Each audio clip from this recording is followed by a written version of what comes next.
Welcome to பலே போஜனம். இப்போ நம்ம பார்க்க போற ரெசிபி சோம்பேறி சிக்கன்.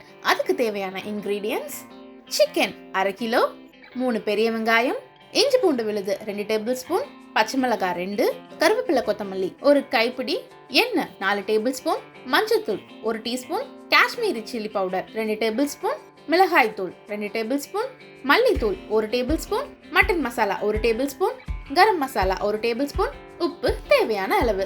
இப்போ சோம்பேறி சிக்கன் எப்படி செய்யறதுன்னு வாங்க வீடியோக்குள்ள போய் டீட்டெயிலாக பார்க்கலாம். நம்ம சோம்பேறி சிக்கன் செய்யறதுக்கு 1/2 கிலோ சிக்கன் எடுத்திருக்கோம். இதுக்கு இஞ்சி பூண்டு விழுது பேஸ்டா போடாம தட்டி போட்டா ரொம்பவே நல்லா இருக்கும். அதுக்காக 15 பல்லு பூண்டு எடுத்திருக்கோம். இது மாதிரி கல்லுல நல்லாவே தட்டிக்கலாம். அது கூட ஒரு துண்டு இஞ்சி சேர்த்து நல்லாவே தட்டிக்கலாம்.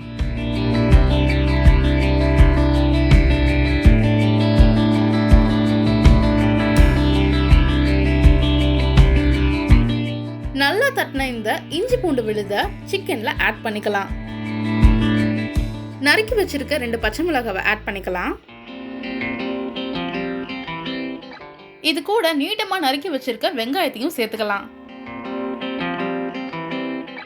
இப்ப அதோடயே நம்ம வச்சிருக்க மசாலா எல்லாத்தையும் ஒன்னாவே ஆட் பண்ணிக்கலாம்.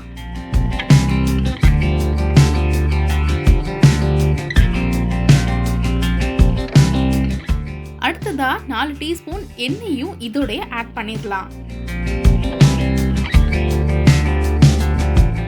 கடைசியா வாசனைக்காக கருவேப்பிலை கொத்தமல்லி இப்பவே சேர்த்துடலாம். இப்போ நம்ம சிக்கனோட சேர்த்த எல்லா ஐட்டமும் நல்லா மிக்ஸ் பண்ணிக்கலாம். இந்த சோம்பேறி சிக்கனுக்கு சிக்கனை விட வெங்காயம் தான் ரொம்ப அதிகமா இருக்கணும். அப்போதான் டேஸ்ட் ரொம்ப நல்லாவே வரும்.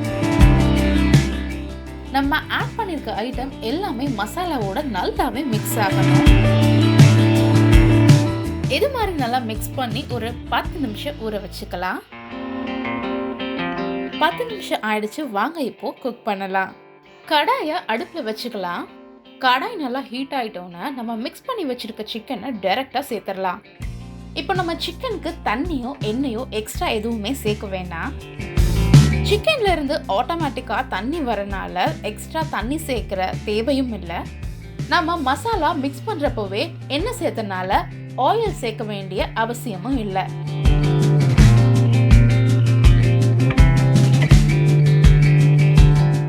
சிக்கனை நல்லா மிக்ஸ் பண்ணி விட்டு 10 நிமிஷம் மூடி வச்சுக்கலாம்.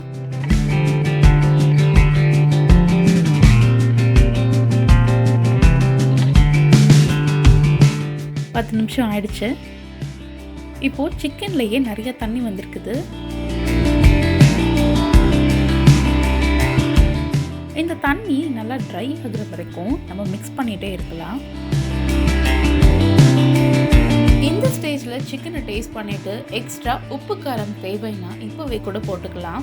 இது கூட விருப்பப்படுறவங்க பெப்பர் கூட ஆட் பண்ணிக்கலாம். அதுவும் ரொம்ப நல்லா டேஸ்டா இருக்கும். 2 நிமிஷத்துக்கு ஒரு தடவை நம்ம மிக்ஸ் பண்ணி விட்டுட்டே இருக்கணும்.